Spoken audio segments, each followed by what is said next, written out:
Hello student, मैं दीक्षा। स्वागत है आपका आपके अपने यूट्यूब चैनल में, जिसमें हम पढ़ रहे हैं जुलाई 2023 के करंट अफेयर को। इस करंट अफेयर श्रृंखला के अंतर्गत यह हमारा छठवां मेजर टॉपिक है, सामाजिक मुद्दे। सोशल इशू के संदर्भ में पढ़ेंगे कि क्या क्या है इससे रिलेटेड समसाम की घटनाक्रम रहा। चलिए तो स्टार्ट करते हैं आज के हमारे पहले टॉपिक के साथ। विकास के लिए अधिकार आधारित दृष्टिकोण के संदर्भ में पढ़ते हैं कि इसके संदर्भ में क्या सुर्खियां रही कि हाल ही में राजस्थान सरकार ने राजस्थान न्यूनतम आय गारंटी विधेयक 2023 को पेश किया हुआ है। किसके द्वारा यह विधेयक पेश किया गया है? राजस्थान सरकार के द्वारा राजस्थान न्यूनतम आय गारंटी विधेयक 2023 को पेश किया गया है।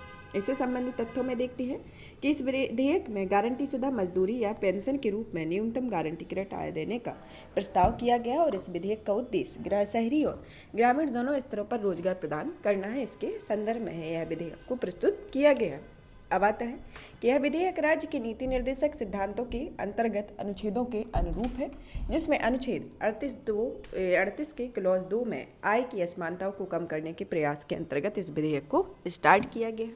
फिर आता है दूसरा आर्टिकल अनुच्छेद 41 के अंतर्गत के अंतर्गत की कुछ दशाओं में काम पाने के अधिकार के अंतर्गत यह अनुच्छेद है। फिर आता है तमिलनाडु, झारखंड, हिमाचल प्रदेश जैसे कई राज्यों ने कोविड-19 महामारी के दौरान इस तरह के दृष्टिकोण को अपनाया हुआ है। यह दोनों के संदर्भ में विशेषज्ञों का मानना है कि इस तरह की पहलें विकास के हेतु अधिकार दृष्टिकोण का समर्थन करती हैं। इसके संदर्भ में है। अब आता है अधिकार आधारित दृष्टिकोण के बारे में जानते हैं कि यह दृष्टिकोण विकास को मौलिक मानवाधिकारों और स्वतंत्रता को साकार करने की दृष्टि से रूप में देखता है और इस प्रकार से यह लोगों की पसंदों और उनके अपने मूल्य के अनुरूप जीवन जीने की क्षमताओं का विस्तार करना भी होता है। यह दृष्टिकोण निर्धन, उपेक्षित और कमजोर समूहों के नीति निर्माण के केंद्रों में रखते हुए उनकी क्षमता निर्माण की या क्षमता विकास की रणनीतियों का ध्यान केंद्रित करता है। यह आमतौर पर विकास आधारित प्रणाली में स्वास्थ्य, शिक्षा, रोजगार और दिव्यांगता, कवर ग्रेजुटी, पेंशन जैसे उपाय शामिल होते हैं, जिसमें भारत ने विकास हेतु मनरेगा अधिनियम, सूचना का अधिकार अधिनियम जैसे अधिकार आधारित दृष्टिकोण को लागू किया हुआ है। अधिकार आधारित दृष्टिकोण की आवश्यकता क्यों रही, इसके संदर्भ में देखते हैं कि इसके अंतर्गत इसमें लोगों की भागीदारी को देखते हैं कि इस दृष्टिकोण में ऐसा माना जाता है कि लोग सेवाओं के लिए केवल प्राप्तकर्ता होने की बजाय विकास प्रक्रिया के लिए भागीदार भी होते हैं। समावेशी विकास के अंतर्गत देखते हैं कि इसमें कुछ वंचित समूहों को विशेष प्राथमिकता देकर सामाजिक विकास के सुनिश्चित किया जा सकता है। जैसे उदाहरण के लिए जनजातीय समुदायों को वन अधिकार अधिनियम के तहत वन क्षेत्रों पर विशेष ध्यान या विशेष अधिकार दिया गया है। वन अधिकार आधारित सामाजिक सुरक्षा प्रणाली जननांगी से संबंधित नई चुनौतियों जैसे वृद्धावस्था और बढ़ती पारिवारिक संरचनाओं से बेहतर तरीके से निपटती है। यह समावेशी विकास सुनिश्चित करने में भी मदद करती है। सरकार के दायित्व के संदर्भ में देखते हैं कि अधिकार आधारित दृष्टिकोण की सहायता से कर्तव्यवाहकों की क्षमता विकसित करती है, जिससे वे अपने दायित्व को पूरा करने के साथ ही यह दृष्टिकोण आधारित धारकों को अपने अधिकारों का उपयोग करने के लिए प्रोत्साहित करती है। जैसे उदाहरण के लिए सूचना का अधिकार अधिनियम 2005 के अंतर्गत। अब आता है गरीबी की कमी क्या है कि राष्ट्रीय बहुआयामी गरीबी सूचकांक प्रगति की समीक्षा 2023 की रिपोर्ट के अंतर्गत देखते हैं कि भारत की 14.96% 2019 से 2021 में आबादी बहुआयामी गरीबी से ग्रस्त है। इसमें ये गरीब एक पीढ़ी से दूसरी पीढ़ी पर स्थानांतरित होते हैं, जिसमें अधिकार आधारित इस दुष्चक्र को खत्म करने के लिए एक उपयोगी सिद्ध हो सकता है। संकट के समय सहारे के रूप में कि उदाहरण के लिए भारत सरकार ने कोविड-19 में राष्ट्रीय खाद्य सुरक्षा अधिनियम को अन्य लाभार्थियों को विस्तारित करने और खाद्यान्न आवंटित करने पर सक्षम रही थी। अधिकार आधारित दृष्टिकोण को लागू करने की चुनौतियों के संदर्भ में देखते हैं कि इसमें विकास से समझौता के संदर्भ में देखें कि ऐसा कल्याणकारी योजनाओं वस्तुओं के बड़े पैमाने पर वितरण से सरकारी खजाने पर बोझ बढ़ता है और इसके कारण यह विकास संबंधी दीर्घकालिक पहलों के लिए कम धन बचता है। उदाहरण के लिए वर्ष 2023 में केंद्र सरकार का खाद्य सब्सिडी बोझ लगभग 2 लाख करोड़ रुपए हो सकता है।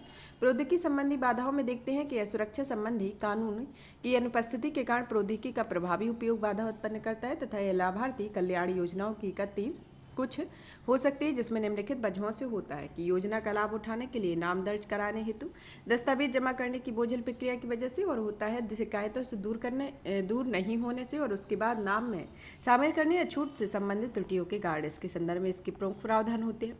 अब आता है कि भारत में अधिकार आधारित दृष्टिकोण के उदाहरण को देखते हैं कि पहला आता है जैसे सूचना का अधिकार अधिनियम, दूसरा आता है महात्मा गांधी राष्ट्रीय रोजगार गारंटी अधिनियम या मनरेगा योजना, तीसरा आता है अनुसूचित जनजाति या अन्य पारंपरिक वन निवासी या अधिनियम 2006 के बारे में, और शिक्षा का अधिकार अधिनियम 2005 और राष्ट्रीय खाद्य सुरक्षा अधिनियम 2013 के संदर्भ में इसके प्रमुख उदाहरण हैं। इसके संदर्भ में अब आता है कि आगे की राय में देखते हैं कि वित्तीय संसाधनों की स्वायत्तता देना चाहिए, शीघ्रताओं को खत्म करना, डेटा आधारित नीति का निर्माण करना है तथा शिकायत निवारण तंत्र विकसित करना है। इसके संदर्भ में और समय समय पर समीक्षा करना।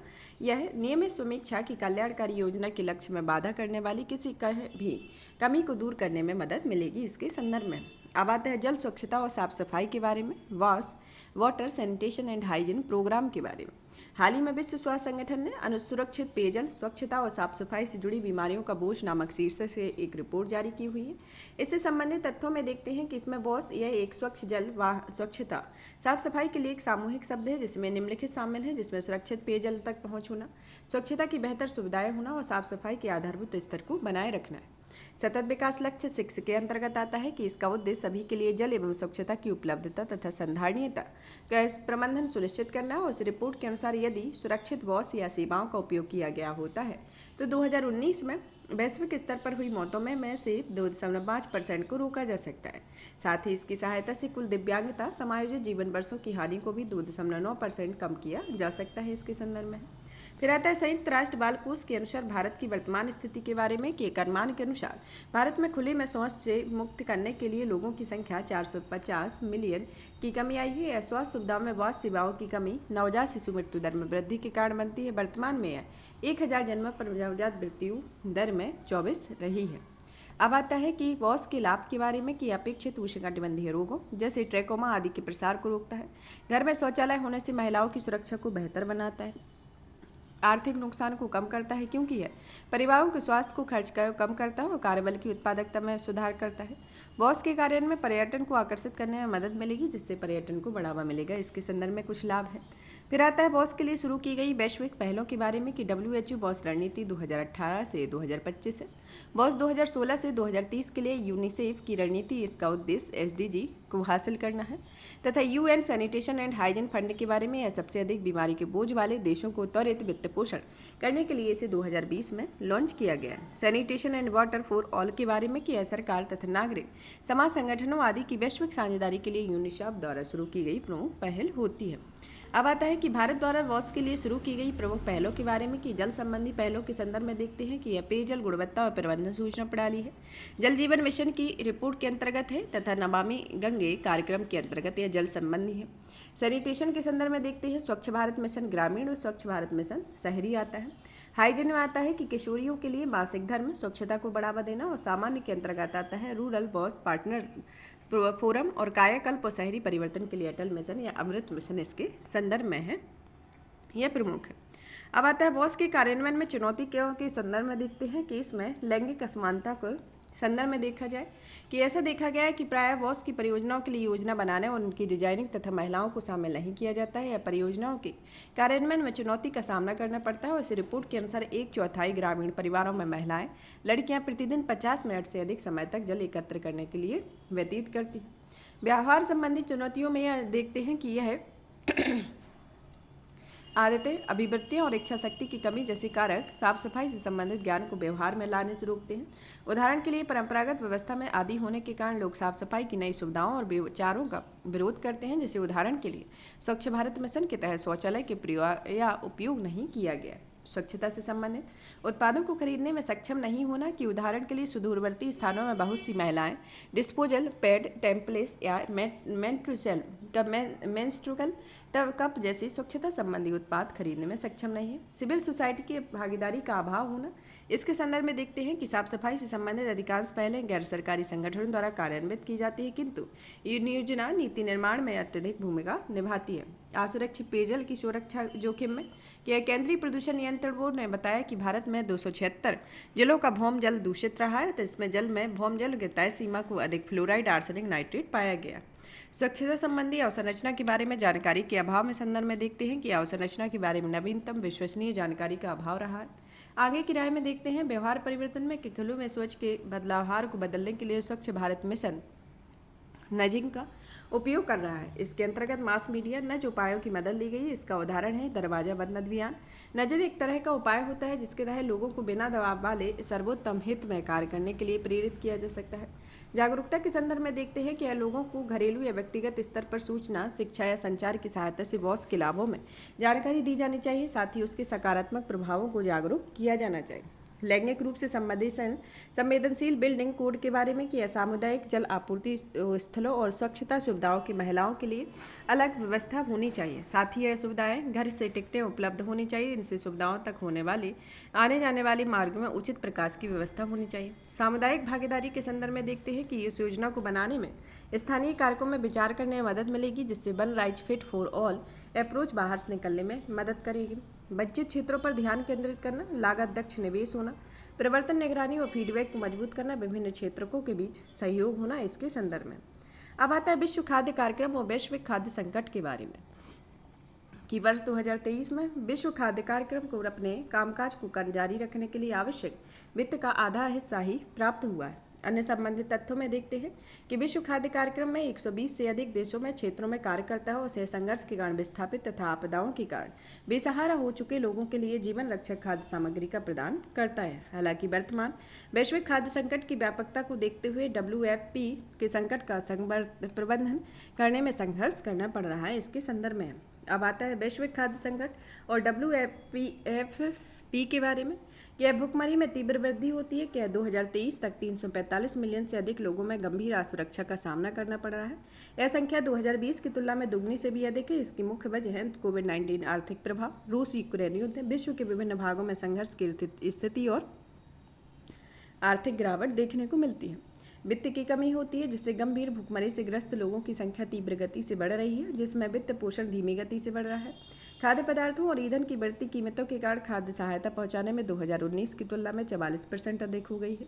लॉजिस्टिक के बारे में कि विश्व में भुखमरी से ग्रस्त लोगों में प्रायः सुदूर दुर्गम क्षेत्रों में रहते हैं तथा उदाहरण के लिए साउथ सूडान में वर्षा ऋतु के दौरान कुछ इसके अलावा अलग थलग पड़ जाते हैं।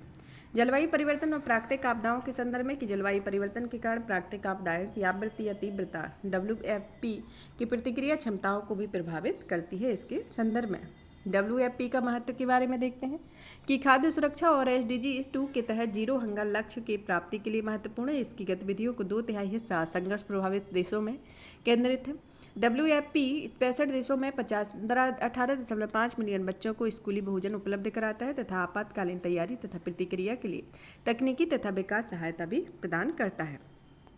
इसके संदर्भ में आगे की राय देखते हैं कि दक्ष लॉजिस्टिक प्रबंधन के संदर्भ में देखें कि इसके लिए अत्याधुनिक लॉजिस्टिक प्रणालियों में निवेश करना चाहिए और स्थानीय संगठनों या कंपनियों के साथ साझेदारी करनी चाहिए। स्थानीय समुदायों को सशक्त बनाना चाहिए और एक बेहतर समन्वय होना चाहिए, जिससे संसाधन आवंटन लगने वाले समय या दोहराव को भी रोका जा सकता है। इसके संदर्भ में बेहतर डेटा विश्लेषण होना चाहिए, जिससे डेटा भंडारण और प्रसंस्करण के क्षेत्र में तकनीकी नवाचारों को यह सुनिश्चित होता है कि प्रभावित लोगों की आवाज़ और उनके दृष्टिकोण को सुना जा रहा है, जिसमें WFP के द्वारा पेश किए गए समाधानों उनके शामिल किया जा रहा है। अब आता है भारत में WFP की पहलों के बारे में कि लक्ष्य सार्वजनिक वितरण प्रणाली में बदलाव के संदर्भ में कि नवाचारी समाधानों को संचालित करना। उदाहरण के लिए हाल ही में चावल के लिए अन्नपूर्ति तथा मक्खन वितरित करने वाले स्वचालित ATMs लगाए गए हैं, जिसका उद्देश्य सार्वजनिक वितरण प्रणाली में व्याप्त भ्रष्टाचार को रोकना है। सरकार द्वारा वितरित खाद्य पदार्थों के फोर्टिफिकेशन के संदर्भ में देखते हैं कि सरकारी स्कूलों में मध्याह्न भोजन कार्यक्रम के तहत भोजन के पोषक मूल्यों में वृद्धि करने हेतु WFP स्कूल में दिए जाने वाले भोजन के बहुत सूक्ष्म पोषक तत्वों को फोर्टिफिकेशन हेतु अग्रणी कार्य कर रहा है। फिर आता है खाद्य असुरक्षा मैपिंग और निगरानी के संदर्भ में देखते हैं कि भारत में खाद्य असुरक्षा सुनिश्चित करने के लिए पहचान करने के लिए WFP स्वयं को vulnerability analysis and mapping software का उपयोग करता है। नीतिगत तथा राहत कार्य उचित रूप से लक्षित होने के लिए समर्थ है। WFP राज्य सरकार की सुरक्षा विश्लेषण इकाई की स्थापना गरीबी और मानव विकास निगरानी एजेंसी की सहायता से भी कर रहा है। अब आता है शहरीकरण और कृषि खाद्य प्रणाली के अंतर्गत की हाल ही में विश्व में खाद्य सुरक्षा तथा पोषण की स्थिति 2023 रिपोर्ट जारी की गई। इस रिपोर्ट के बारे में यह एक वार्षिक रिपोर्ट है जिसे निम्नलिखित निकायों को संयुक्त रूप से तैयार किया गया है। संयुक्त राष्ट्र खाद्य एवं कृषि संगठन के द्वारा अंतर्राष्ट्रीय कृषि विकास कोष, संयुक्त राष्ट्र बाल कोष, विश्व खाद्य कार्यक्रम और विश्व स्वास्थ्य संगठन इसके संदर्भ में प्रमुख संगठन है। भुखमरी और पोषण से संबंधित मुख्य निष्कर्षों पर नजर डालते हैं तो इसमें देखते हैं कि महामारी और बार बार आने वाली मौसमी आघातों तथा संघर्षों के कारण 2019 से 122 मिलियन से अधिक लोगों ने भुखमरी का सामना कर रहे हैं और 2021 में 22.3% लोग बच्चे ठिकनेपन से ग्रस्त हैं, जिसमें उम्र की तुलना लंबाई कम है। 6.8% बच्चे दुबलेपन से ग्रस्त हैं, जिसमें लंबाई की तुलना में काफ़ी वजन कम है, और 5.6% बच्चे अधिक वजन वाले थे। इसके संदर्भ में है। अब आता है SOFI में 2023 में शहरीकरण की बदलती कृषि खाद्य प्रणालियों में विभिन्न पहलुओं पर बल देते हैं। तो इसमें देखते हैं कि शहरीकरण के कारण खाद्य पदार्थों के उत्पादन में बदलाव आया है, साथ ही आपूर्ति और उनके उपभोग में भी बदलाव आया हुआ है। शहरीकरण कृषि खाद्य प्रणालियों को कैसे प्रभावित करता है, इसके संदर्भ में देखते हैं कि खाद्य विकल्पों में विविधता को उत्पन्न करता है, जिसमें शहरीकरण और बढ़ती आय के चलते परिवार तरह तरह के खाद्य पदार्थों का उपभोग करते हैं तथा प्रसंस्कृत खाद्य पदार्थों के उपभोग में भी वृद्धि होती है। बेहतर संकल्प के संपर्क में देखें कि यह सड़कों, गोदामों, कोल्ड स्टोरेज की सुविधाओं जैसी अवसंरचना निवेशों में वृद्धि के कारण मिड स्ट्रीम या down stream food supply chain में वृद्धि हुई है तथा बेहतर आपसी लिंकेज के चलते ग्रामीण उत्पादों के पास प्रायः कृषि आदानों को बेहतर पहुंच होती है और जिसमें उत्पादकता में सुधार और आय के स्तर में वृद्धि को देखा जाता है। विविधतापूर्ण रोजगार के अवसर के संदर्भ में देखते हैं कि प्रसंस्करण, विपणन और व्यापार सहित खाद्य मूल्य श्रृंखला के साथ विविधतापूर्ण रोजगार के अवसर मिलते हैं।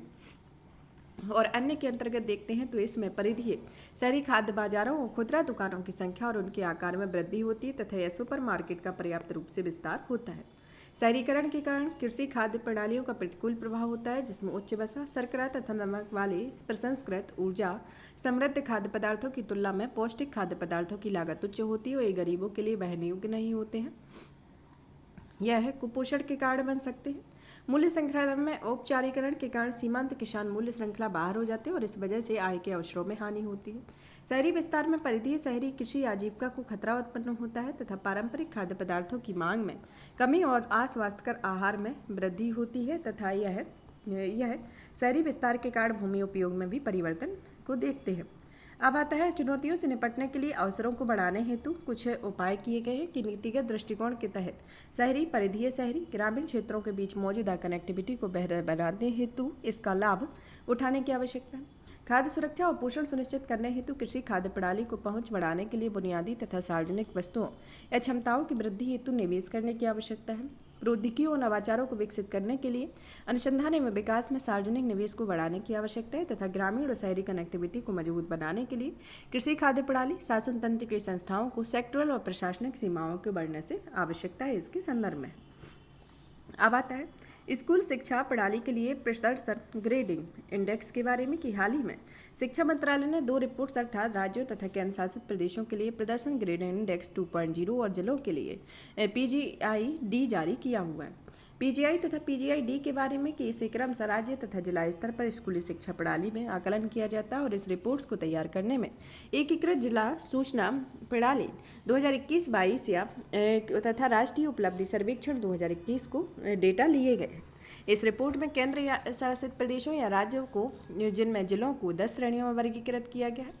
इसके अनुसार श्रेणियों के घटते क्रम में देखते हैं तो इसमें दक्ष, अति उत्कर्ष, अति उत्तम, उत्तम, प्रचेष्टा फर्स्ट, प्रचेष्टा सेकंड, प्रचेष्टा थर्ड, आकांक्षी फर्स्ट, आकांक्षी सेकंड और आकांक्षी थर्ड इसके अंतर्गत कुछ रिपोर्ट्स है। फिर आता है इसमें दक्ष उच्चतम श्रेणी और आकांक्षी 3 निम्नतम श्रेणी होती है। 2021-22 के लिए PGI 2.0 के बारे में देखते हैं कि यह सर्वप्रथम 2017 से 2018 के लिए राज्यों तथा केंद्र शासित प्रदेशों में PGI जारी किया गया है। इसके पहले 2020-21 के लिए यह जारी की गई है। इंडेक्स की प्रमुख विशेषताओं में देखते हैं कि यह किसी भी राज्यों या केंद्र शासित प्रदेशों में उच्चतम ग्रेड या दक्ष प्राप्त नहीं हुआ है। PGI 2.0 में किसी भी राज्य या केंद्र शासित प्रदेशों द्वारा प्राप्त किया गया सर्वोच्च ग्रेड प्रचेष्टा 2 है, जो केवल केंद्र या राज्य शासित प्रदेशों में पंजाब या चंडीगढ़ को ही ग्रेड प्राप्त हुआ है।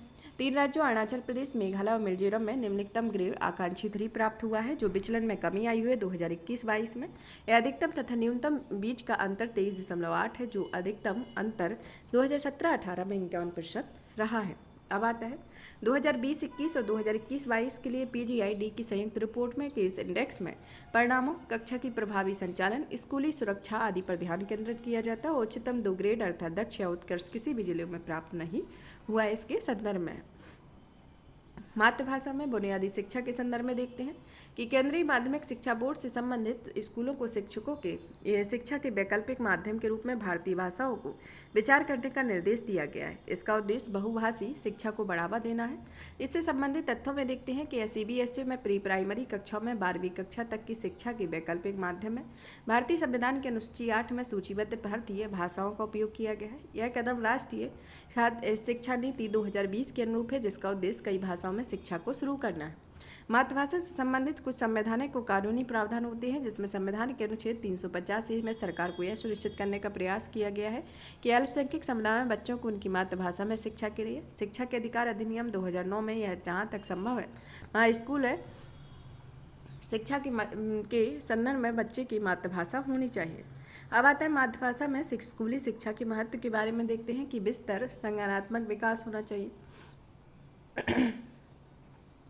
व्यक्तित्व विकास होना चाहिए, बेहतर जुड़ाव होना चाहिए, होम स्कूल पार्टनरशिप होनी चाहिए। इसमें सांस्कृतिक विरासत संरक्षित होनी चाहिए, जिसमें भाषाई विविधता तथा सांस्कृतिक समझ को बढ़ावा देने के लिए बहुआयामी शिक्षा को एक महत्वपूर्ण आयाम के रूप में व्यापक मान्यता दी जा सके। अब आता है स्कूलों में मातृभाषा के प्रयोग में चुनौतियों के संदर्भ में, जिसमें आता है भाषाओं की विविधता आती है। इसमें फिर आता है परिवर्तन के प्रति स्कूल का विरोध, जिसमें सीबीएसई और आईसीएसई से संबंधित स्कूलों की मातृभाषा तथा प्रमुख क्षेत्रीय भाषाओं को अपनाने के लिए प्रोत्साहित करने के बजाय प्राथमिक कक्षाओं में शिक्षा के महत्व का मुख्य माध्यम अंग्रेजी है।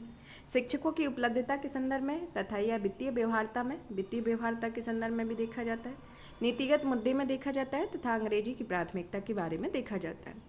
अब आता है मातृभाषा में शिक्षा को बढ़ावा देने के हेतु शुरू की गई पहलों के बारे में देखते हैं कि बुनियादी चरणों के लिए राष्ट्रीय पाठ्यक्रम की रूपरेखा 2012-20 को सिफारिश की गई है, जो 8 वर्षों की आयु तक शिक्षा का प्राथमिक माध्यम मातृभाषा होनी चाहिए। राष्ट्रीय अनुवाद मिशन में 8वीं अनुसूची में उल्लेखित भाषाओं में अलग अलग विषयों को पाठ्यपुस्तकों में अनुवाद किया जा रहा है तथा निपुण भारत मिशन टीचिंग लर्निंग शिक्षण सामग्री में मातृभाषा का उपयोग करने का सुझाव दिया जा रहा है। इसके संदर्भ में अब आता है आगे की राय में देखते हैं कि क्रमिक संगठन के संदर्भ में देखते हैं कि कोठारी आयोग ने यह सुझाव दिया है कि जनजातीय क्षेत्रों में स्कूल के पहले 2 वर्षों के लिए स्कूली और पुस्तकों की माध्यमिक स्थानीय जनजातीय भाषा में होना चाहिए। क्षेत्रीय भाषाओं को अलग से पढ़ाया जाना चाहिए और तीसरे वर्ष से उत्तरी ही शिक्षा का माध्यम बनाया जाना चाहिए।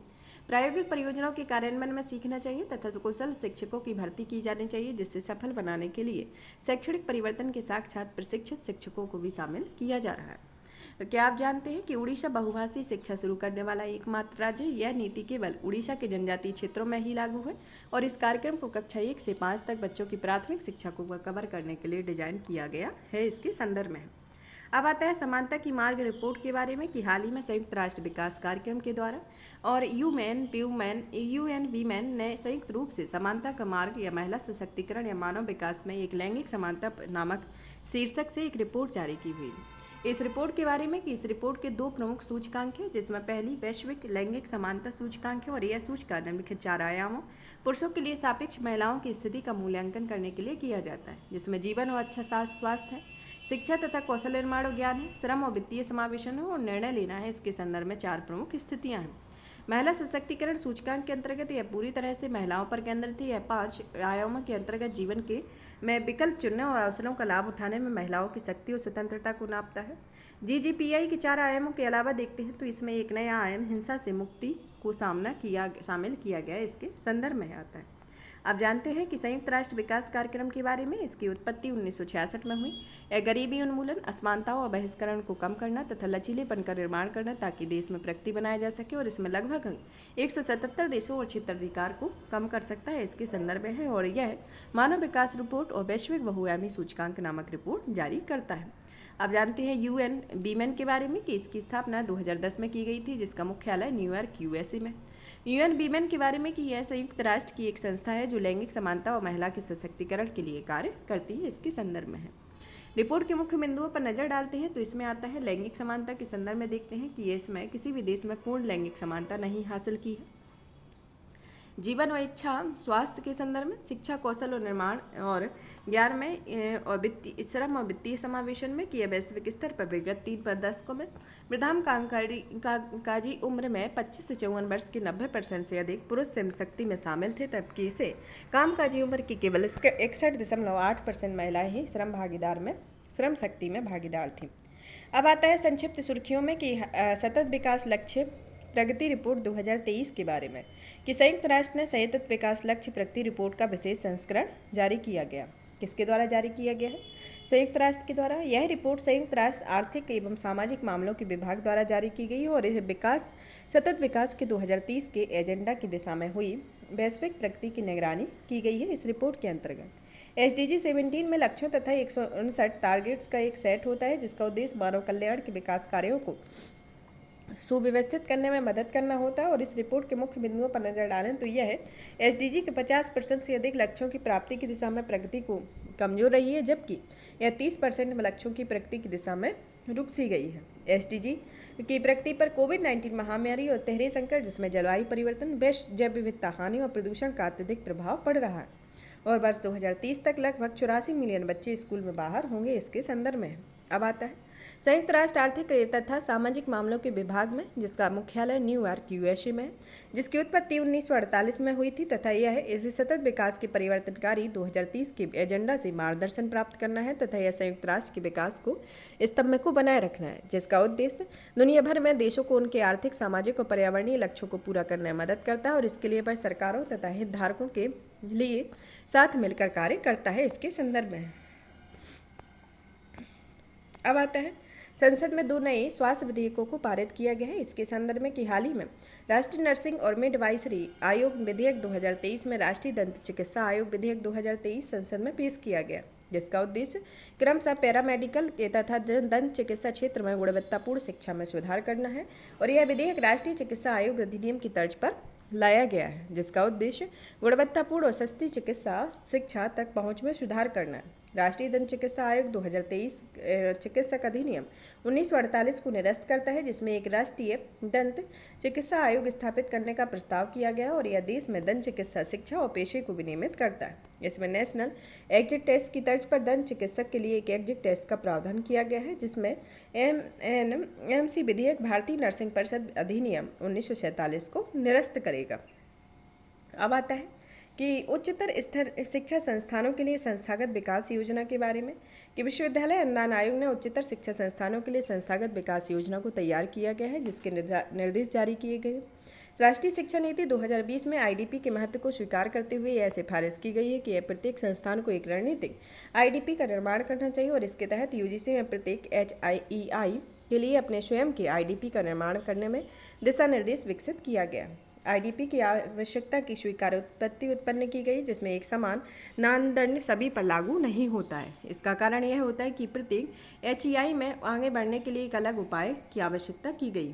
फ्रेमवर्क में शामिल दिशा निर्देश में कि भौतिक आधारभूत अवसंरचनाओं का विकास विश्वविद्यालयों तथा अलग अलग स्कूल या विभागों में शैक्षणिक अनुसंधान गतिविधियों के अनुसार किया जाना चाहिए, इसके संदर्भ में है। यहाँ पर यह सामाजिक सुरक्षा से संबंधित टॉपिक फिनिश होता है। और भी इसी तरीके की वीडियो को देखने के लिए वीडियो को लाइक करें, चैनल को सब्सक्राइब करें, ज़्यादा से ज़्यादा शेयर करें। धन्यवाद।